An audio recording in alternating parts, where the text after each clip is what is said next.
আসসালামু আলাইকুম দর্শকবৃন্দ, স্বাগতম আমাদের ইউটিউব চ্যানেলে। আজকের ভিডিওতে আমরা আলোচনা করব শরীর সুস্থ রাখার জন্য কেমন খাদ্য তালিকা হওয়া উচিত। আমরা সবাই চাই সুস্থ, সুন্দর আর এনার্জি ভরা জীবন, কিন্তু ব্যস্ত জীবনে অনেকেই জানি না কিভাবে সঠিকভাবে খাবার সাজাতে হবে।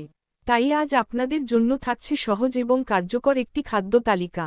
দিনের শুরুটা হওয়া উচিত হালকা কিন্তু পুষ্টিকর খাবার দিয়ে, যেমন ওটস, ডিম, কলা, দুধ অথবা হালকা সবজি খিচুড়ি।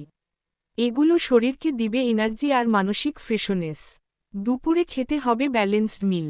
প্লেটে রাখতে হবে আধা অংশ সবজি, এক অংশ কার্বোহাইড্রেট যেমন ভাত বা রুটি, আরেক অংশ প্রোটিন যেমন মাছ, মুরগি বা ডাল। চাইলে সাথে এক গ্লাস লাচ্ছি বা দই রাখতে পারেন। চিপস, কোল্ড ড্রিঙ্কস বাদ দিয়ে খান বাদাম, আখরোট, ফলের সালাদ বা গ্রিন টি। এগুলো ওজন নিয়ন্ত্রণে রাখবে এবং হজমে সাহায্য করবে। রাতের খাবার হওয়া উচিত হালকা।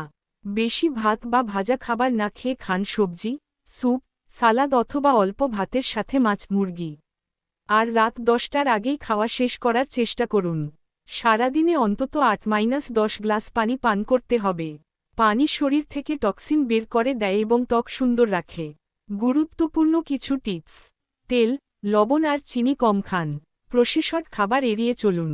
প্রতিদিন অন্তত 30 মিনিট হাঁটা বা হালকা ব্যায়াম করুন। এই ছিল শরীর সুস্থ রাখার সহজ খাদ্য তালিকা। নিয়মিত এভাবে খাবার সাজাতে পারলে আপনার শরীর ও মন দুটোই থাকবে সতেজ। ভালো করেছ। ভিডিওটি ভালো লাগলে লাইক, শেয়ার এবং সাবস্ক্রাইব করতে ভুলবেন না। আবার দেখা হবে পরের ভিডিওতে। ধন্যবাদ সবাইকে।